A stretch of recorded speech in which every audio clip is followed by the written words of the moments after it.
Chapter 1: The Stop. The hum of the engine was steady, low, almost like a lullaby for the late-night streets.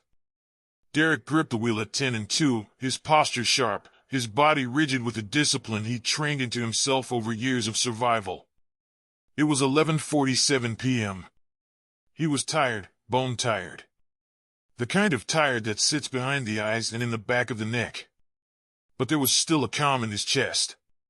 The night had been good to him. The warehouse shift was behind him, his Uber rides had been steady, and the rent was covered for another month. That was a blessing he never took for granted. He pictured home, his wife, Tasha, probably nodding off on the couch, the baby curled against her chest, and his daughter sprawled sideways across her little bed with her braids dangling off the pillow. Home was just 3 turns away. The smell of reheated leftovers waiting for him, the dim light Tasha always left on in the hall, warmth lived in those details. Then the world shifted. Red and blue lights splashed across his rearview mirror, turning the calm night into a stage of suspicion. His stomach dropped. His breath caught. Every muscle in his body stiffened. He knew the script before a single word was spoken. Not tonight, Derek whispered to himself. Please, not tonight. He signaled, pulled to the curb, and placed the car in park. His chest tightened as he rolled the window down, forcing his hands to remain visible on the wheel. Even his heartbeat slowed itself, as if afraid of drawing attention. The officer's flashlight cut through the window, slicing across Derek's face. License and registration. Yes, sir. Derek's voice came out low, respectful. He retrieved his wallet and papers with slow, exaggerated movements, as if he were underwater. He handed them over, careful not to make sudden gestures. You live around here? The officer asked. Couple streets over, Derek answered, steady. What work you do? Warehouse days. Uber nights. He tried a polite smile, but it didn't land. The flashlight lingered on his hoodie. Black. Plain. Innocent, but not innocent enough. The officer's face hardened. You match the description of someone we're looking for. Stay in the vehicle. Derek's jaw tightened. That sentence, you match the description, was a noose disguised as words.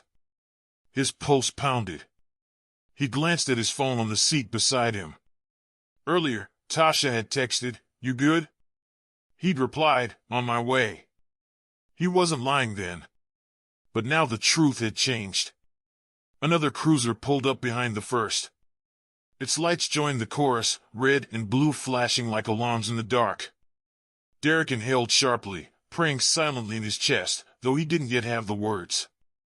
Step out of the vehicle, a second officer commanded from the passenger's side. Derek hesitated. Sir, can I ask?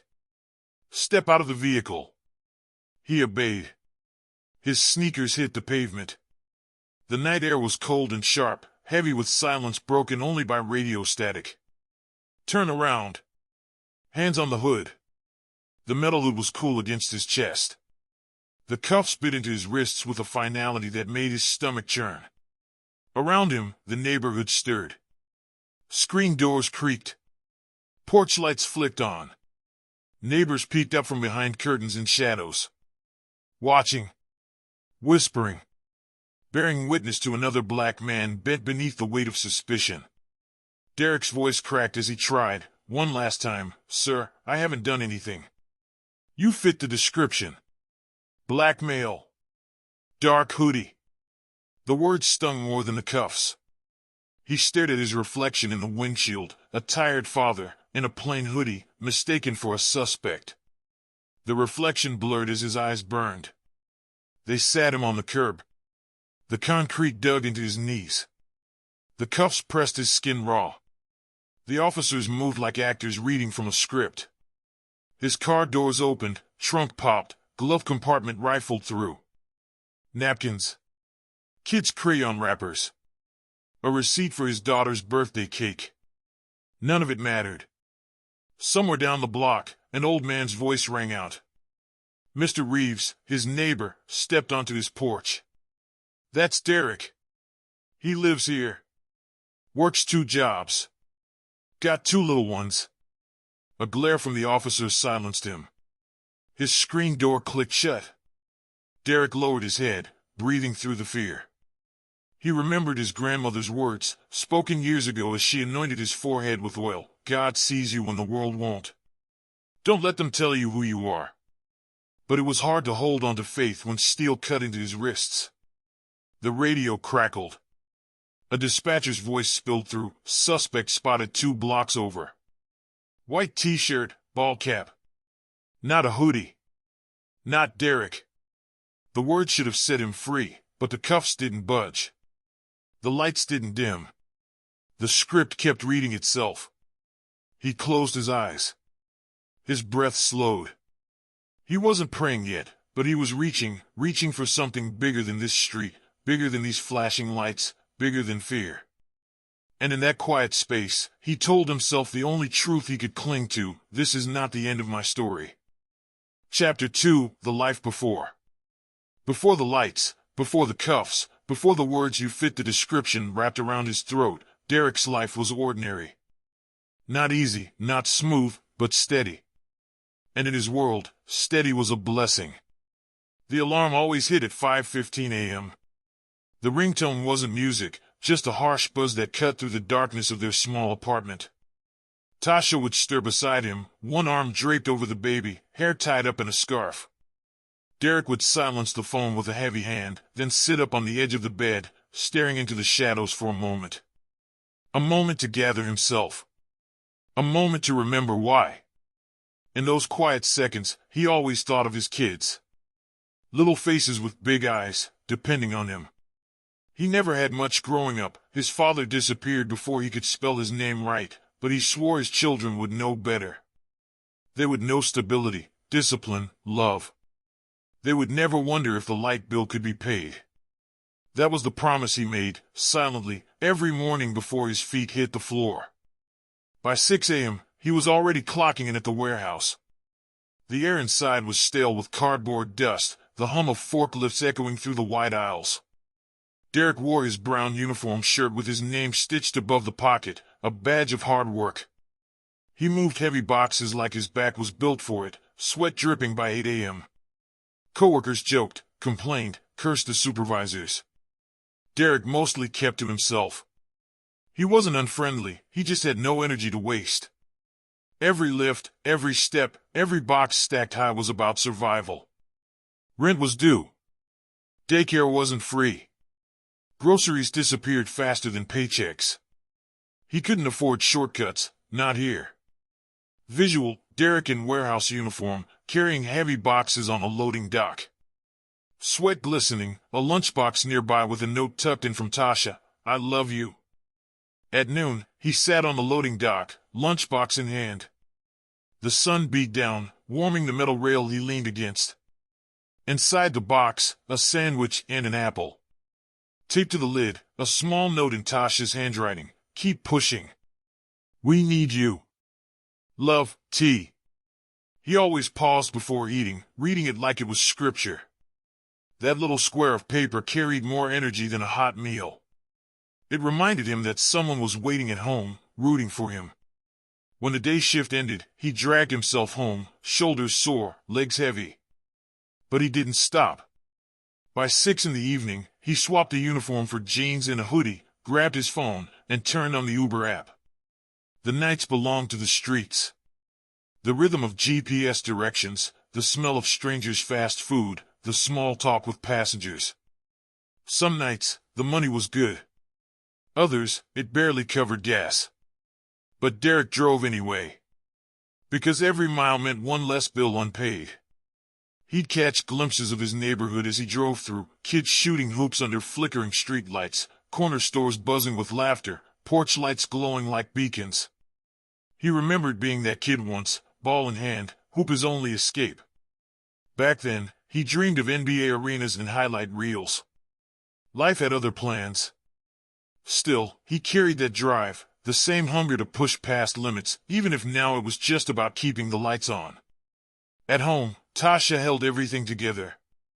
She worked part-time in a clinic, but her real job was managing their world. The kids were fed, dressed, loved. The bills got sorted. The stress she hid behind a smile would have broken lesser women. Sometimes Derek would catch her late at night, sitting at the kitchen table with her head in her hands. He wanted to tell her it would get easier. He wanted to believe it himself. Their daughter, 6 years old, was the sunshine of the house. She'd run to the door when Derek came in, beads in her braids clacking like tiny bells. "Daddy," she'd shout, throwing herself into his arms. He'd scoop her up, burying his tired face into her little neck, inhaling the scent of bubblegum shampoo.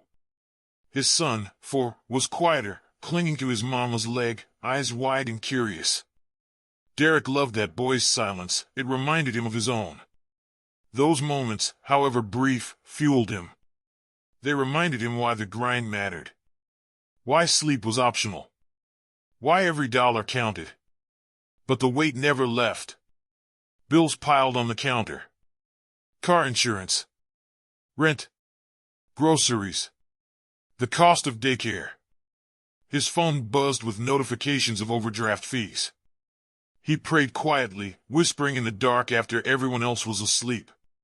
"God, give me strength. Don't let me fail them." And yet, for all the stress, Derek found peace in routines. He tucked his daughter into bed with silly voices from her storybook. He kissed Tasha's forehead when she was too tired to stay awake.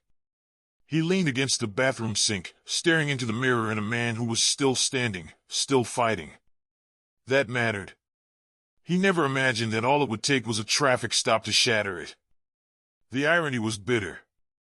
Every morning, he fought to be invisible, to be the man who worked, provided, kept his head down. But on that night, when the red and blue lights hit his rearview, invisibility vanished. The hoodie he wore for comfort became evidence. His face became a suspect's. His name became a question mark.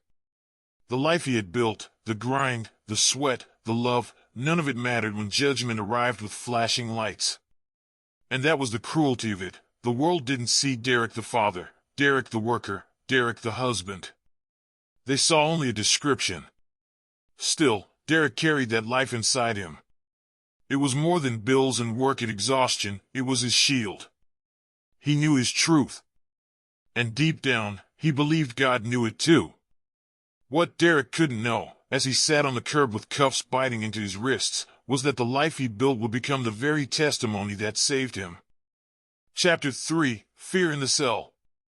The clang of the door closing behind him was louder than it should have been. A hollow metal thunder that seemed to echo for miles.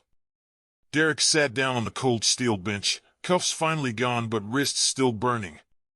The cell smelled of iron and sweat, of men who had been here before him and left pieces of themselves in the concrete. The silence wasn't really silent. It was filled with the distant hum of fluorescent lights, the shuffle of guards' boots, and the occasional cough from down the hall. But to Derek, it felt like the quiet was pressing against his chest, daring him to speak, daring him to breathe too loud. He leaned forward, elbows on his knees, and dropped his head into his hands. The jumpsuit was stiff, the orange fabric scratching against his skin.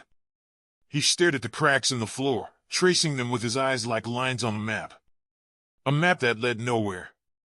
All his life, Derek had fought to stay away from places like this. He'd watched boys from his block get pulled into the system, swallowed up before they ever had a chance. He had promised himself he'd be different. He worked. He provided. He did everything he was supposed to do. And still, here he was, boxed in by four walls that didn't care about his promises. He thought of Tasha. Was she sitting at home right now, rocking the baby with one arm, holding her phone in the other, waiting for his call? Was his daughter asking where Daddy was? He pictured her braids bouncing as she asked the same question over and over until her mama finally broke down crying. The thought tore through him. He wanted to punch the wall. He wanted to scream. But all he did was sit there, fists clenched, nails digging into his palms, jaw tight enough to crack a tooth. God, the words slipped out before he realized he was saying it. He hadn't prayed out loud in years. Maybe not since his grandmother's funeral. He paused, ashamed of how hollow it sounded in his mouth. But the silence pushed him again. God, what am I supposed to do? His voice cracked, low, more of a whisper than a prayer. He remembered his grandmother's kitchen, the smell of cornbread in the oven, her soft hand resting on his head. Baby, one day you're gonna need God for real. And when that day comes, call him. Don't matter how broken you feel. Just call him. Derek blinked hard, fighting the sting in his eyes. He clenched his fists tighter, then opened them, laying his palms flat on his knees. He didn't know what else to say. He wasn't even sure God was listening. But he whispered anyway, please, don't let this be the end. A guard walked past, keys jingling. Derek sat up straighter, wiping his face with the back of his hand.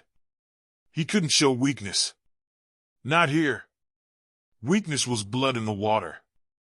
From the next cell over, a man laughed, a hard, bitter laugh that bounced against the walls like glass shards. First night, the man called out. Derek didn't answer. Don't worry. You'll get used to it, the voice continued. We all do. Derek closed his eyes. He didn't want to get used to it. He couldn't. His life, his kids, his family, it was all waiting outside these walls. He had too much to lose. He lay down on the thin mattress, staring up at the ceiling. The fluorescent light buzzed above him, relentless.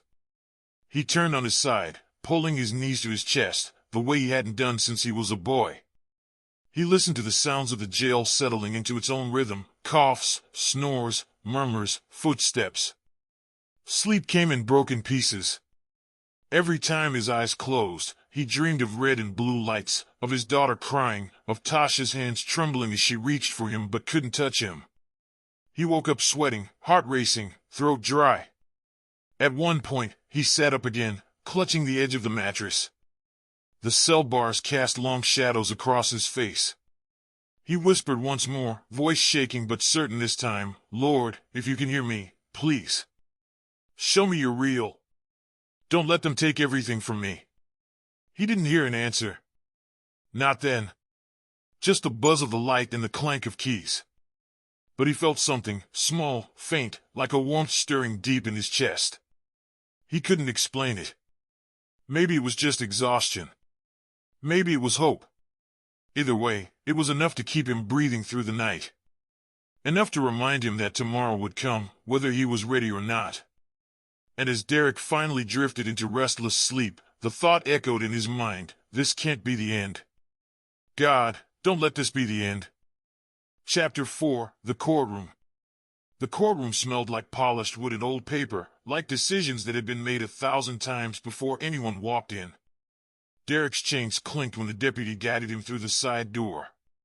His orange jumpsuit glowed loud as a siren against the warm paneling. He tried not to look at the gallery, but the pull was stronger than pride. He found Tasha immediately. She was in the second row, denim jacket over a floral dress, their baby bundled against her chest. A strand of hair had escaped the bun she'd fought into place before sunrise. Her eyes were wet, but her spine was straight. Even from 20 feet away, he could feel her saying, I'm here. Don't break. Derek nodded once, almost imperceptible. He wanted to smile, but the iron around his wrists argued him out of it. Case number 43527, People vs. Derek Johnson, the clerk read. The words slid across the room like cold water. Count 1, obstructing an officer. Count 2, resisting arrest. Count 3, suspicion of involvement in a robbery under investigation. Suspicion.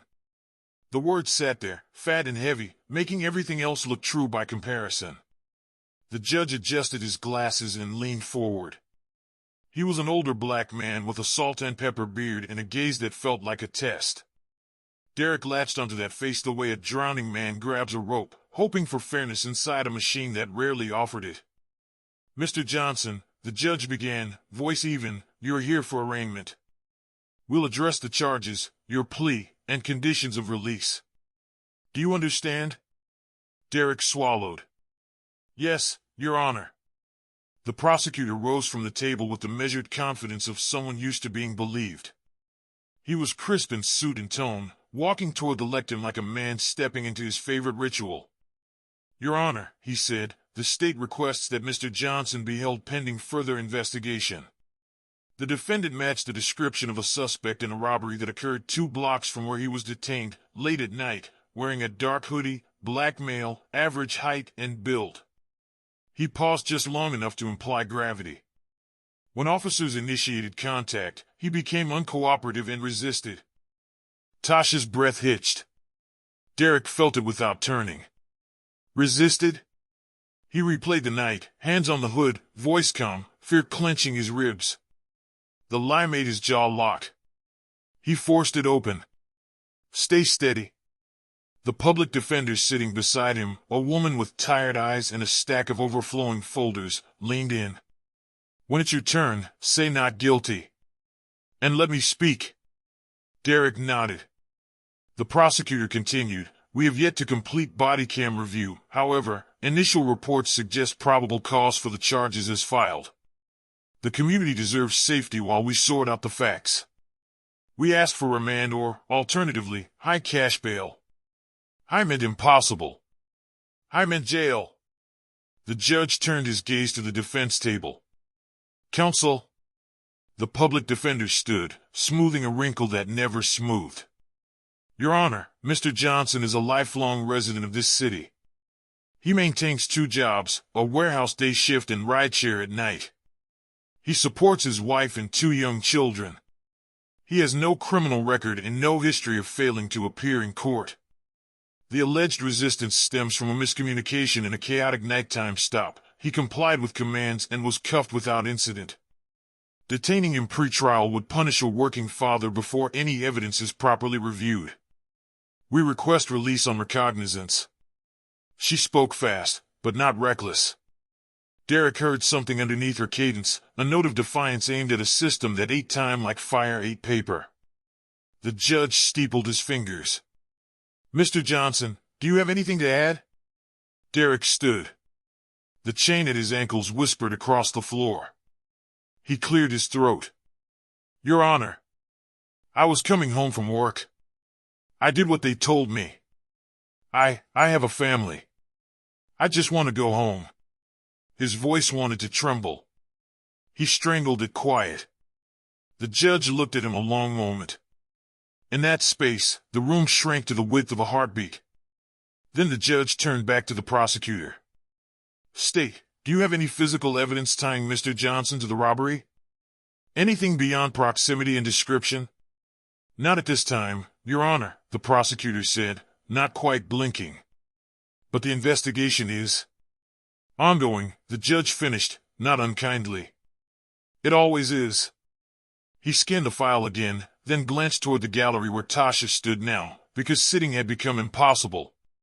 The baby shifted, the little body let out a soft, confused cry. For a split second, humanity pressed a thumb against the scales. "Bail is set at $5,000 cash," the judge said. The number hit Derek like a baton.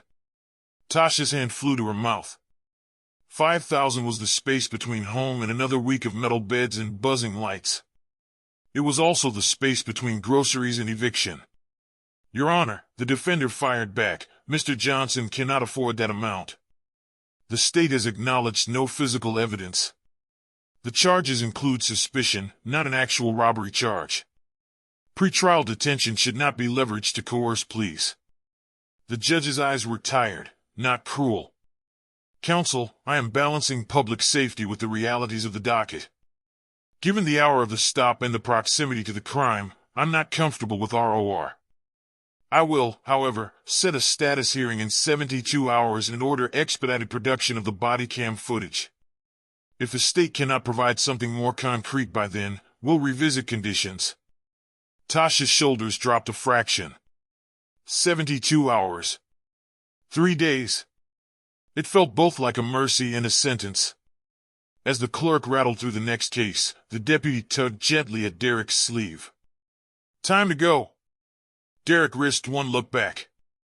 Tasha was on her feet, tears shaking loose, the baby tucked under her chin. Their daughter wasn't there, thank God, but he could see her in his mind, tracing the pattern on the couch, asking questions with eyes too big for her face. He lifted his cuffed hands a few inches, the closest thing to a wave he was allowed.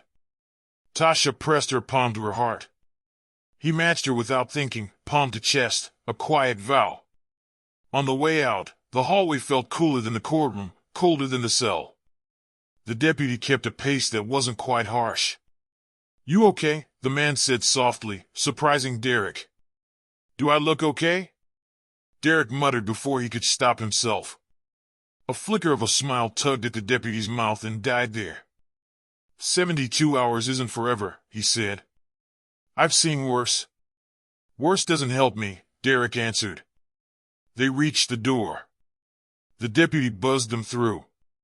The metal sang again when it closed, that same hollow thunder. Derek exhaled hard. The sound was turning into a language he didn't want to learn. Back in holding, men measured him with the quick, efficient glances of people who had learned to read danger the way others read weather. Derek lowered himself onto the bench and stared at his hands. The orange sleeves made them look like they belonged to someone else. The memory of Tasha's eyes followed him into the corner. He replayed the judge's face, trying to decode it. Was there mercy in that gaze? Or just exhaustion wearing mercy's coat? His public defender came by an hour later with a clipboard and a promise. "I'll push for that body cam." "There's a chance it helps," she said. "A chance," he echoed. "If it shows what you say it will, we'll get you home," she added, eyes honest. Derek nodded. He didn't have room for belief big enough to carry that sentence. But he made space for something smaller, a thread. He could hold a thread. He lay back against the cinder block and stared up at the humming light. In 3 days, either the door would swing open or the numbers would grow larger and the words would grow sharper and the system would ask him to agree that he was what they said he was. He thought of his daughter's braids and his son's silence and the note Tasha always tucked in his lunchbox. "Keep pushing. We need you." He let the words become a rhythm under his ribs. The night would come. Morning would come. 72 hours would come. And if God was anywhere in this place, he would be somewhere between the clank of keys and the tired eyes of a judge who had once been a boy warned about nights just like this. Derek closed his eyes. He wasn't free. But the story wasn't finished either. And that, thin as a thread, was enough to keep his chest rising and falling while the courthouse kept its own relentless time. Chapter 5, Flashbacks and Doubts. The cell was colder tonight. Maybe the thermostat hadn't moved, maybe it was just him, but the concrete seemed to bite harder, the shadows stretched longer, and the silence grew heavier. Derek sat on the edge of the bunk, elbows on his knees, staring at the faint scratches carved into the wall. Names. Dates. Some words he couldn't make out. Echoes of men who had sat here before him, waiting, doubting, praying, breaking. He pressed his palms together, rubbing at the raw marks left by the cuffs. The skin burned, but it was nothing compared to the ache in his chest. His mind wouldn't stop moving, wouldn't stop replaying, wouldn't stop digging. How did I get here? He closed his eyes, and memory answered. He was 10 years old again, sneakers scuffed, a basketball thudding against cracked pavement. The rim was crooked, nailed to a weathered backboard. The neighborhood court wasn't much, but it was freedom. Every time the ball left his hands, he imagined himself somewhere bigger, arenas with bright lights, crowds cheering his name. But on the edges of the court, voices always reminded him, "Don't stay out too late, boy. Keep your hands out your pockets when they come around. Don't mouth off, ever." It was advice traded between older cousins, neighbors, uncles. Not warnings about the streets, but about the people in uniforms who could turn a game of basketball into a memory of cuffs. That night, after the game, he had walked home with his grandmother. She held his hand, her grip strong even in her old age.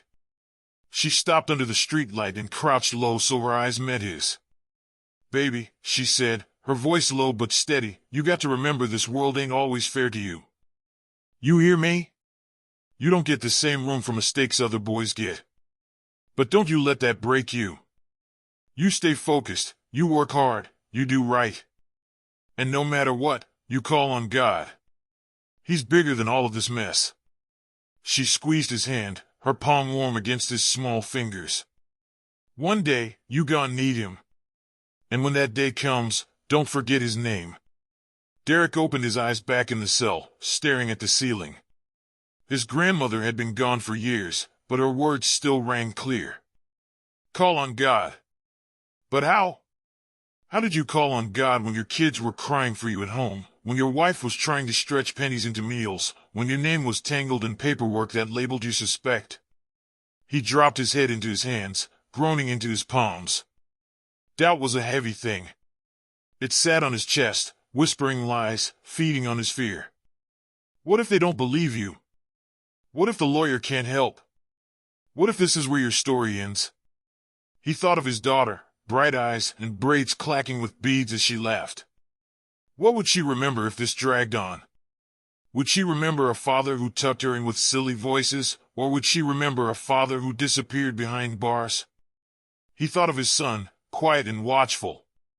Would the boy learn that silence was safety, or would he grow to believe silence meant defeat? And then Tasha. His partner. His rock. How many nights could she cry before the weight broke her spirit? She had always believed in him, always told him he was more than a struggle. But this fight was bigger than either of them. He pressed his fists to his eyes until the darkness pulsed. God, I don't know if you hear me, he whispered. But I need you. I need you bad. Because right now, his voice cracked. Right now I don't see a way out. The guard's footsteps echoed down the hall, a rhythm that mocked him. Somewhere, another man cursed. Somewhere else, laughter carried sharp and bitter. Derek lay back on the thin mattress. He stared at the bars, at the faint light sneaking through the cracks, at the dust floating like tiny ghosts. He let his mind wander back to the court, back to his grandmother, back to the rhythm of a ball bouncing against pavement. That was when he'd felt free, when he believed his story could go anywhere. But freedom felt like a stranger now. He turned to his side, pulling his knees up, the way he had in Chapter 3. His breathing slowed, but his mind still raced. He thought about his lawyer, Marcus Reed, the man in the Navy suit who spoke with quiet fire. Could he really fight this system? Could he really prove what Derek already knew, that he was innocent? Or would the system win, like it always did? Doubt pressed harder. It whispered of guilty pleas. Of years stolen. Of dreams buried in paperwork in prison yards. Derek clenched his jaw, forcing the thoughts back, but they clung like tar. He exhaled long, staring at the ceiling. Grandma, he murmured, voice breaking, I hope you were right. I hope God really does see me. The cell gave no answer. Just shadows, silence, and the weight of another night. Chapter 6, The Lawyer. They brought Derek to a narrow interview room with walls the color of old paper and a table that remembered too many elbows. On one side sat a stack of manila folders, on the other, an untouched styrofoam cup of water sweating into a ring. The door clicked, and stepped a man from arraignment, the one whose presence felt like a hinge in a stuck door. Mr. Johnson, he said, setting a leather portfolio on the table. Marcus Reed. His voice was calm, low, the sound of a man who didn't waste words or lose them. Bald head, square glasses, navy suit. His tie-knot was tidy. His eyes were sharper than any pen in his pocket. Derek nodded, palms pressed flat to the table to keep them from shaking. Thank you for coming. That's my job, Marcus said, taking a seat. He slid a single sheet of paper across. First, I need you to read this advisement and sign. You understand attorney-client privilege. What you tell me stays here. Derek read. He signed. The pen felt heavy and important. Good. Marcus clicked a pen and opened the portfolio. Inside, neat stacks, arrest report, incident logs, a preliminary affidavit. He had already highlighted lines in steady yellow strokes. I've spent the morning pushing the state for body cam. Judge ordered expedited production. They grumbled but moved. We should have complete polls within 24 hours. I've seen 2 partial clips. Derek felt his chest rise. And? Marcus's mouth made a line. It's promising. One clip from a unit 2 blocks east shows an encounter with a man wearing a white t-shirt and a ball cap around the same time as your stop. He's agitated. He runs. That isn't you. The problem is the officers who stopped you hadn't seen that footage yet, and their narrative uses the phrase fit the description. That phrase is poison, Derek muttered, heat prickling his neck. It is, Marcus agreed. But poison can be neutralized with facts. He tapped the paper. No physical evidence tying you to any robbery. No stolen property found. No eyewitness identification.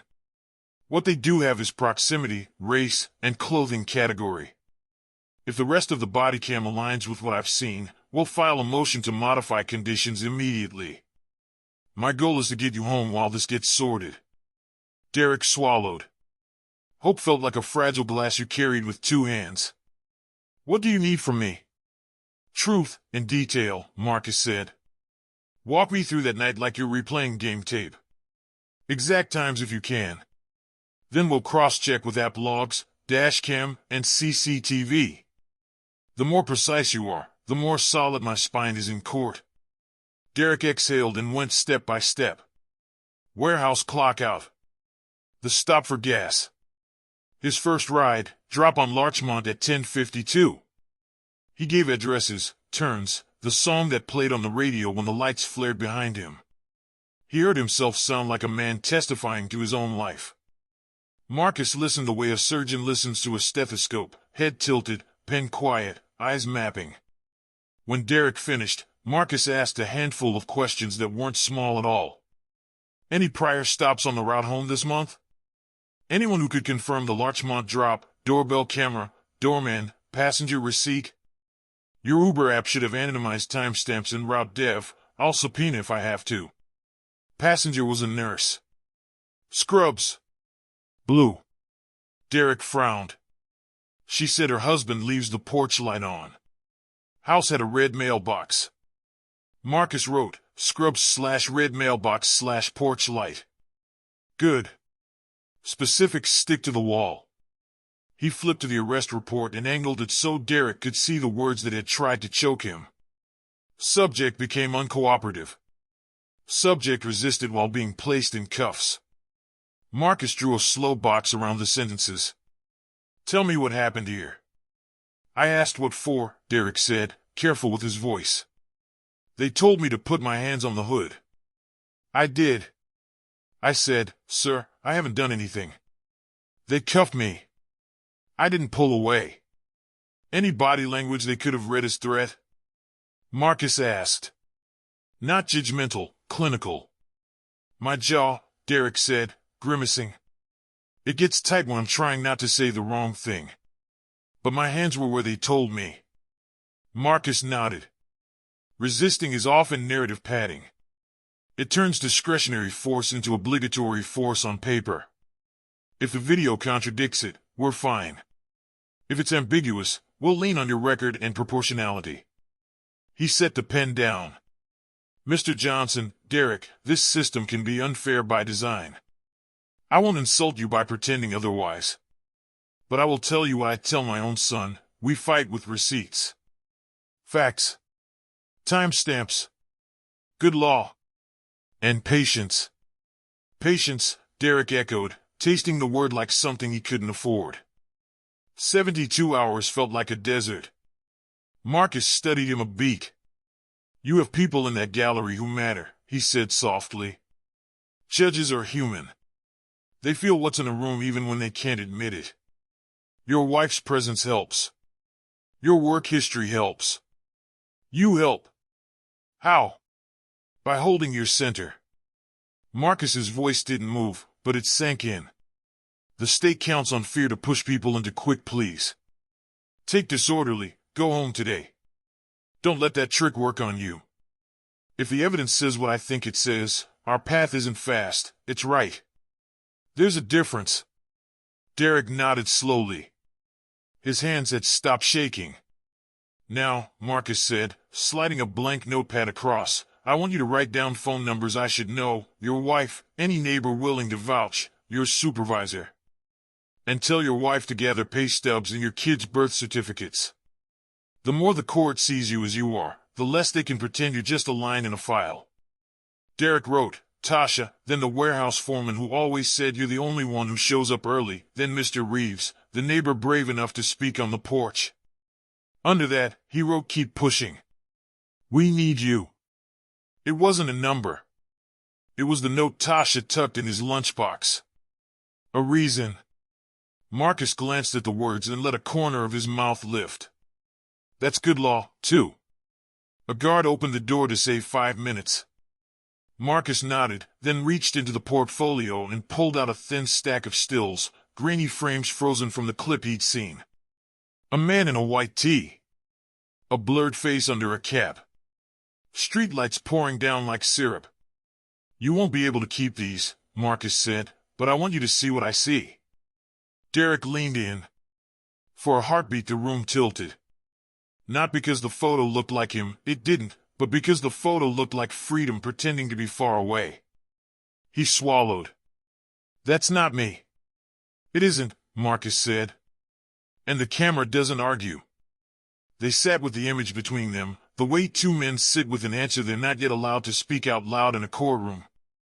Finally Marcus slid the stills back, tucked them into the folder, and capped his pen.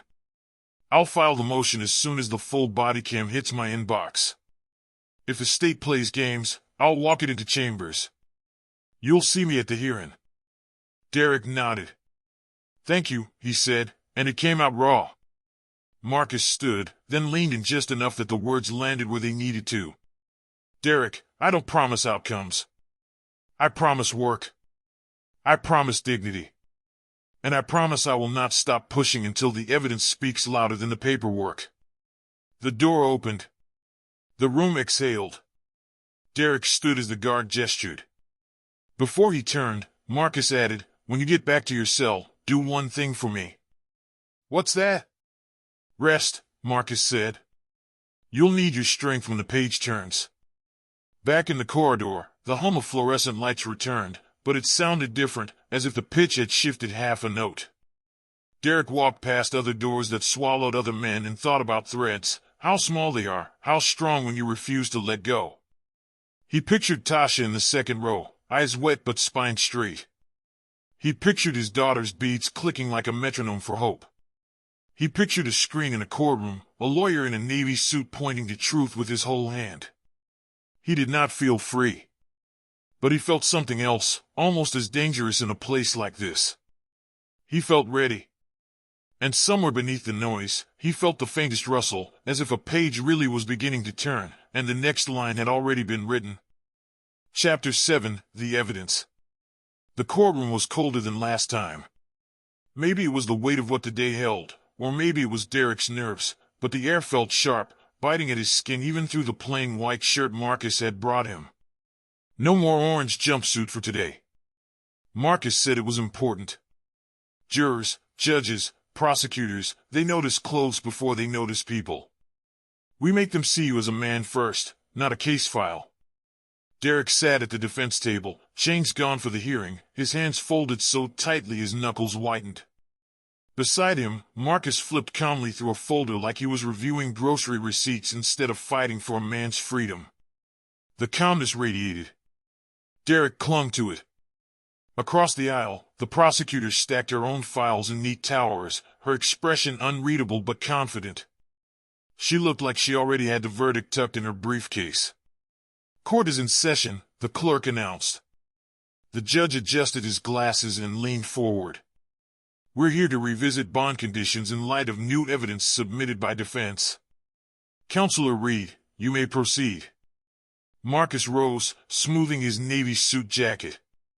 Thank you, Your Honor. As the court recalls, Mr. Johnson was detained on suspicion of involvement in a robbery. The state has acknowledged no physical evidence linking my client, only a general description. At arraignment, this court rightly ordered expedited production of body cam footage. That footage has now been reviewed. It is exculpatory. A hush swept across the gallery.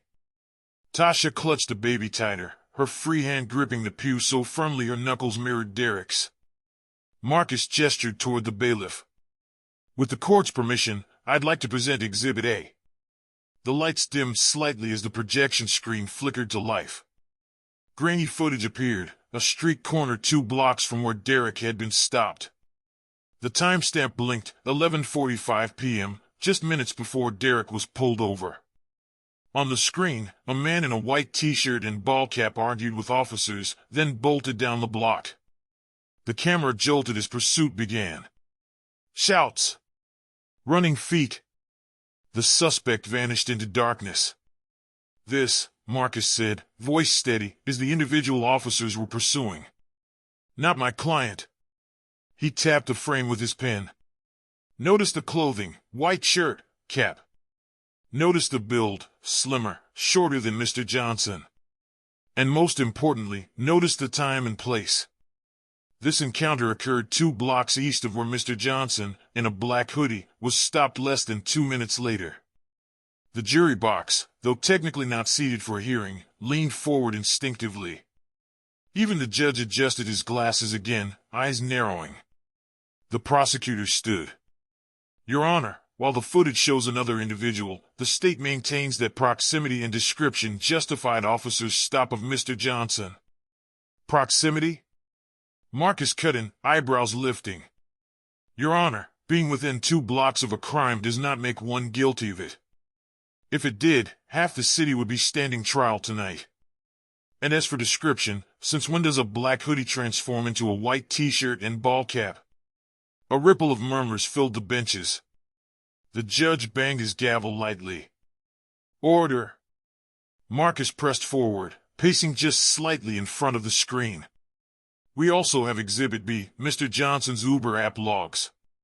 The GPS route confirms he was dropping a passenger at Larchmont at 10:52 p.m., then driving west toward his home at the time of the stop. The route is consistent, verifiable, and has no overlap with the robbery location." He set the paper log on the defense table and looked directly at the judge. "Your Honor, this isn't coincidence. This is exoneration in progress." Derek's heart pounded so loudly he wondered if the microphone on the table picked it up. He glanced back. Tasha's tears slid silently, her lips moving in prayer. The prosecutor shuffled papers, her confidence cracking at the edges. "The state still has the right to continue investigating." "Of course," Marcus replied smoothly. "Investigate all you want. But while you do, a hard-working father has been sitting in a cell, separated from his wife and children, branded as a criminal in his own neighborhood. That is not justice." The judge's gaze swept the room. Silence pressed in. He drummed his fingers once on the bench, then leaned forward. "Mr. Reed," he said, "the court finds your exhibits compelling. While the state may continue its investigation, this court sees insufficient basis to continue detaining Mr. Johnson under current conditions. Bail is reduced to personal recognizance. Mr. Johnson is ordered released today." For a split second, Derek didn't process the words. "Released today." The sound slammed into him like a wave. His chest heaved. His hands trembled. He gripped the edge of the table to ground himself.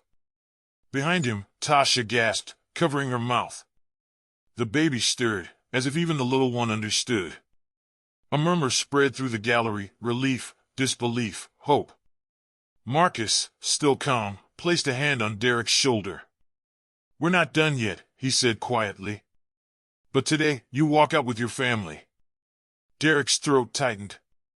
He wanted to stand, to shout, to collapse into his wife's arms. Instead, he sat still, tears burning behind his eyes, waiting for the deputy to unlock the door, waiting for chains that weren't there to rattle off his wrists. The gavel cracked once more. "Court adjourned." Derek stood slowly. He turned toward the gallery. Tasha rose to meet his gaze, her whole body shaking with joy and exhaustion. Their eyes locked, no words, just truth. For the first time in days, Derek felt air fill his lungs without resistance. The cell, the cuffs, the fear, they hadn't won. Not yet. Chapter 8, Faith Rising. The courthouse hallway buzzed with footsteps, murmurs, and the rustle of paperwork. But for Derek, everything moved in slow motion. Released. The word spun around his mind like a bell still ringing long after the hammer struck. He walked beside Marcus, papers in hand, deputy trailing behind. His wrists were free, but he could still feel the phantom ache where the cuffs had carved their memory into his skin. Tasha was waiting at the end of the hall, baby on her hip, eyes swollen but shining. When Derek saw her, something in his chest cracked wide open. He wanted to run, to scoop her up, to promise her that the nightmare was over. But Marcus had cautioned him, stay steady. They're still watching. Carry yourself like a man who knows the truth is on his side. So he walked, steady. Tasha's tears spilled anyway. She shifted the baby, reached out, and touched Derek's face with the hand that wasn't trembling too badly. You're here, she whispered. I'm here, Derek said, voice raw. The deputy cleared his throat, reminding them this wasn't freedom yet, just release. Paperwork still needed signing. But in that moment, Derek didn't care. The warmth of his wife's hand against his cheek felt holier than any gavel. Back in the cell that night before release, Derek had prayed differently. Not the desperate whispers of a man drowning, but the grounded plea of someone who believed an answer could come. He remembered sitting on the bunk, eyes closed, his back against the wall.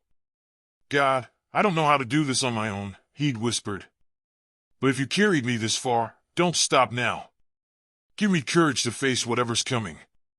Don't just get me out, make me stand up. And something had shifted. Not the cell, not the air, but him. His chest loosened.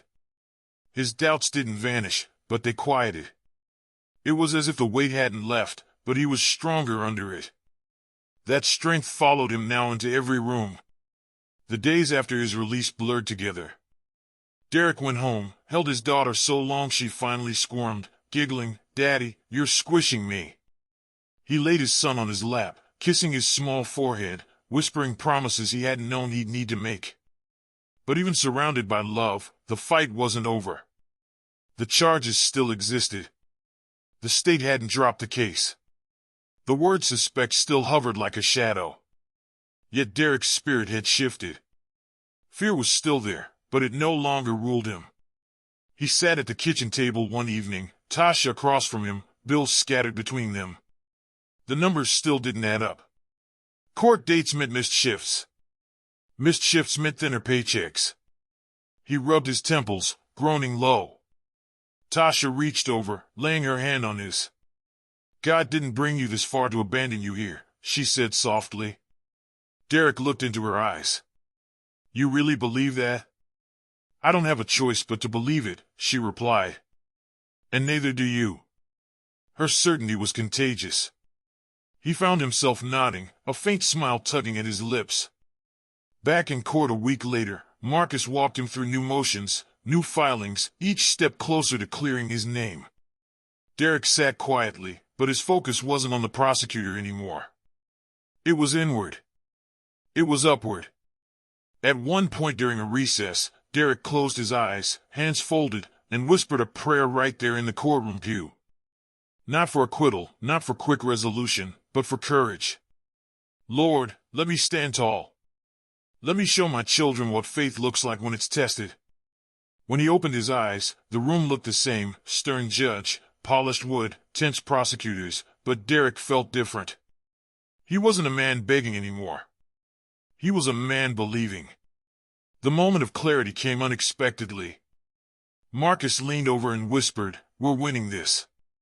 Derek blinked. How do you know? Because truth has momentum, Marcus said simply. And right now, it's rolling downhill in our direction. Those words echoed in Derek's soul. Truth has momentum. For the first time in weeks, he let his shoulders relax. He inhaled deep, and the breath wasn't shaky. It was steady, rooted. Faith had carved out space where fear used to live. That night, at home, Derek gathered his family in the living room. The TV was off. The bills still sat on the table. The kids were restless, but he hushed them with a calm he didn't know he possessed. Listen, he said, voice strong. Daddy's been going through something. Y'all know that. But I need you to know something else. We're not doing this alone. God is with us. He's been with me in that cell, in that courtroom, and he's here with us now. So we're gonna pray every night. Together. You hear me? His daughter nodded solemnly, braids clicking as she moved. His son mimicked folding his little hands. Tasha's eyes glistened, but she smiled, proud. Derek led them in a short prayer, stumbling over words at first, then finding his rhythm. Lord, keep us strong. Keep us together.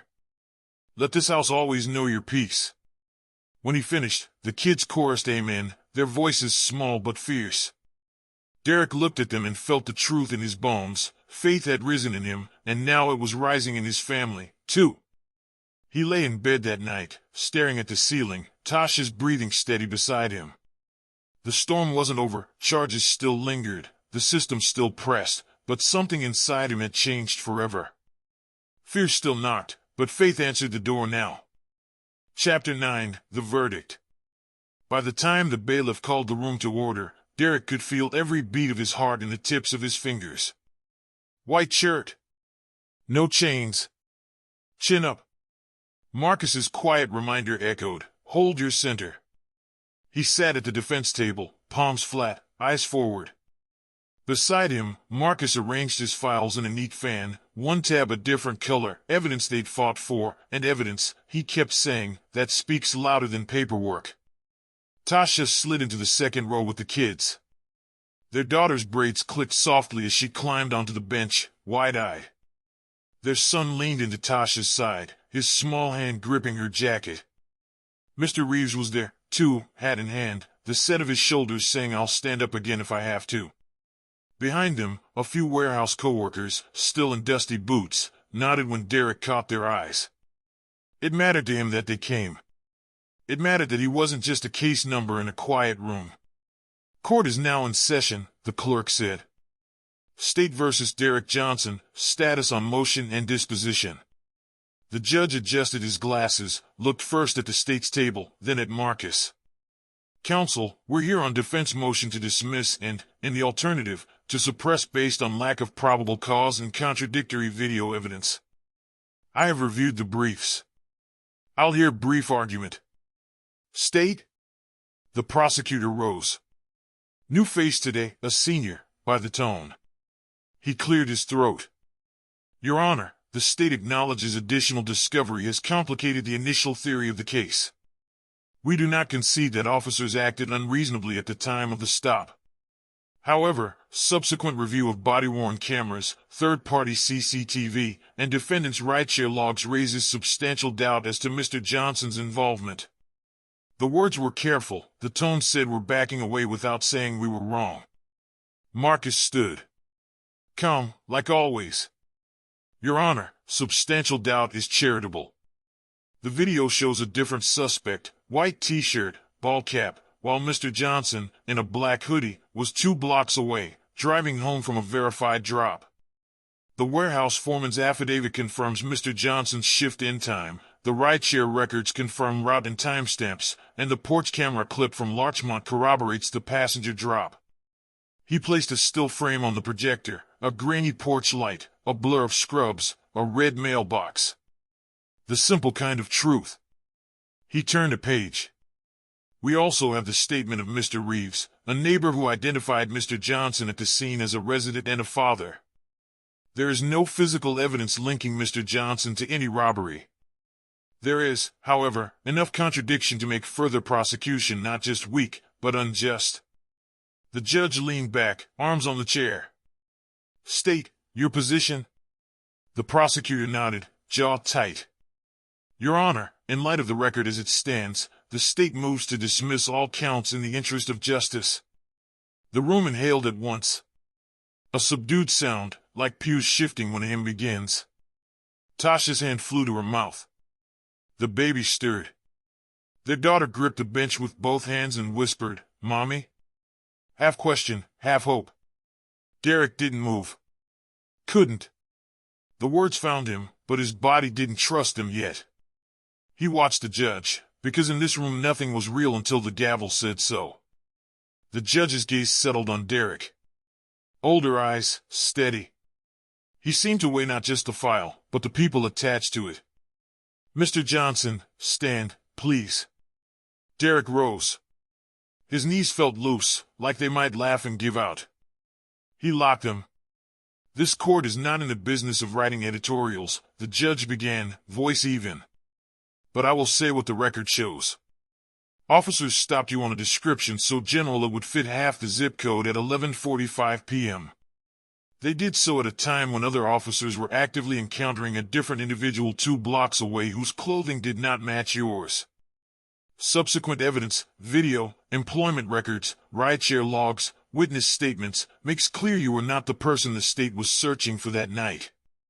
He paused, letting each clause find its place in the air. The state's motion to dismiss is granted, he said. All counts are dismissed with prejudice. The word prejudice landed with a weight Derek could feel in the bones of his feet. Final, not coming back, done. Mr. Johnson, the judge continued, softer now, you leave here without charges. What you do with this, how you carry it, matters more than anything I can say. You have a family that believes in you. Be the man they already know you are. For a second, the room blurred. Tasha's soft sob broke into a laugh. She hugged both kids at once, a tangle of arms and beads in relief. Mr. Reeves bowed his head, lips moving in a quiet thank you that needed no one's permission. The gavel cracked, once. Court is adjourned. Sound rushed back in, benches creaking, shoes scraping, a bailiff clearing his throat. Marcus put a hand on Derek's shoulder, squeezing once, firm, not sentimental. Breathe, he murmured. Then go hold your people. Derek tried to say thank you. Tried and failed. The word caught in his throat, broke into a rough exhale that was almost a laugh. He sat, then stood again, as if testing whether gravity still applied. It did, and so did Grace. He turned to the gallery. Tasha was already moving down the aisle, one hand on their daughter's shoulder, the other holding their son's small fingers. Her face was wet, but her eyes were bright. She reached him first and pressed her forehead to his, the way she had when their babies were brand new and the world felt both possible and dangerous. You're free, she whispered. I'm free, he answered, tasting the word to make sure it didn't disappear. Their daughter tugged his sleeve. Daddy, can we go home now? The innocence of it shone like clean glass. He crouched to her height. Yeah, baby. We're going home. Marcus shook his hand, then Tasha's, then nodded to the kids like they were part of the legal team. I'll follow up about sealing and expungement, he said. We'll clean the paper, too. The paper? Derek asked. The records that pretend to know who you are, Marcus said. We'll fix those. They walked into the corridor together, Derek, Tasha, the kids, Mr. Reeves a few respectful steps back, co-workers murmuring congratulations as they peeled off toward elevators. The courthouse light was different today. Not warmer, not brighter, truer. Derek could breathe in it. Reporters weren't waiting, there were bigger stories in the world and no one had bled on camera. That was fine. This was not a headline. This was a household put back together. Outside, the steps stretched wide and long, the sky a hard, clean blue. Derek paused at the top, hands still wrapped around Tasha's, their daughter leaning forward on her toes, their son blinking into the sun. He didn't lift his hand yet, that belonged to the next chapter. But he did close his eyes for a second, listening to the sound a city makes when it doesn't know it just gave one family back their life. Chapter 10, Freedom and Testimony. The courthouse steps stretched out behind them like a mountain finally climbed. Derek paused at the bottom, letting the sunlight soak into his skin. No cuffs. No chains. No orange fabric. Just a polo shirt, jeans, and the weight of freedom settling back onto his shoulders where it belonged. Tasha stood beside him, the baby nestled against her chest, their daughter tugging at his sleeve, their son blinking in the golden light. It wasn't just a family reunion, it was a resurrection. For a long moment, Derek couldn't move. The city sounded the same, horns blaring, voices rising, footsteps scattering, but it felt different now. Every noise was sharper, more alive, like God had turned the volume up on life itself. Tasha touched his arm.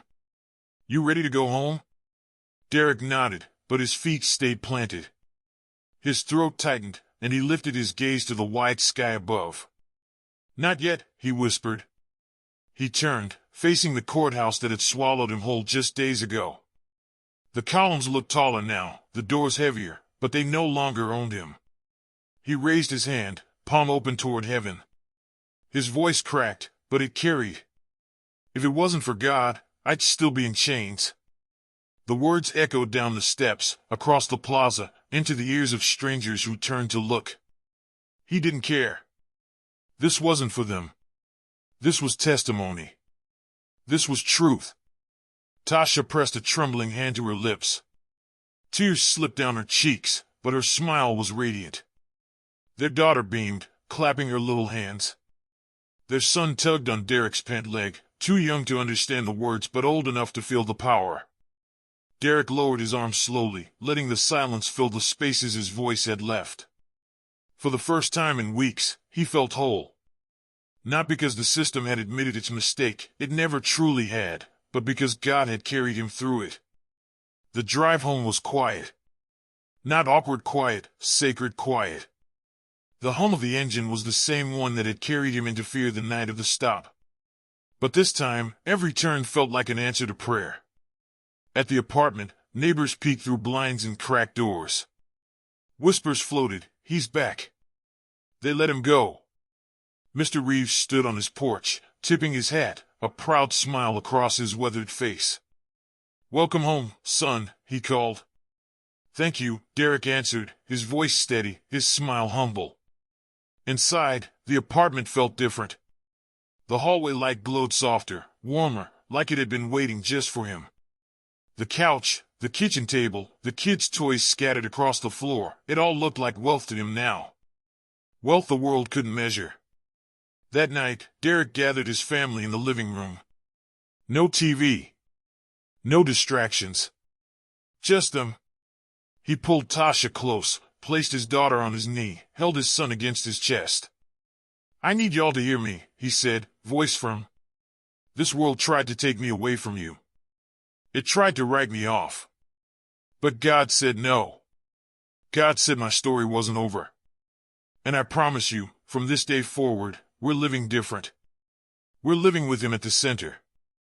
Because without him, I don't make it home." Tasha nodded, tears brimming. "Amen," she whispered. Their daughter looked up, beads clicking as she tilted her head. "Daddy, God made you free?" "Yes, baby," Derek said, his throat thick. "God made me free." That night, when the kids were asleep, Derek stepped outside alone. The air was cool, the stars faint above the city glow. He closed his eyes and prayed out loud, not in whispers this time, but in the bold voice of a man who had seen God's hand move. Prayer. "Lord, I thank you. When the world judged me, you defended me. When fear chained me, you broke those chains. When doubt told me to give up, you gave me strength. Keep my family under your protection. Let my children grow up knowing the truth, that you are a God of freedom, a God of justice, and a God who never leaves us alone. I give you the glory, because without you, I'd still be lost. In Jesus' name, amen." Derek opened his eyes, breathed deep, and let the night air fill him. He wasn't just free on paper. He was free in spirit. He raised his hand one last time toward the sky. From savage to saved. If you believe God can set you free, type amen in the comments and subscribe. The camera of life pulled back, an African-American father, his wife, their 2 children, walking into tomorrow with faith as their shield. The story wasn't just survival. It was testimony. It was salvation.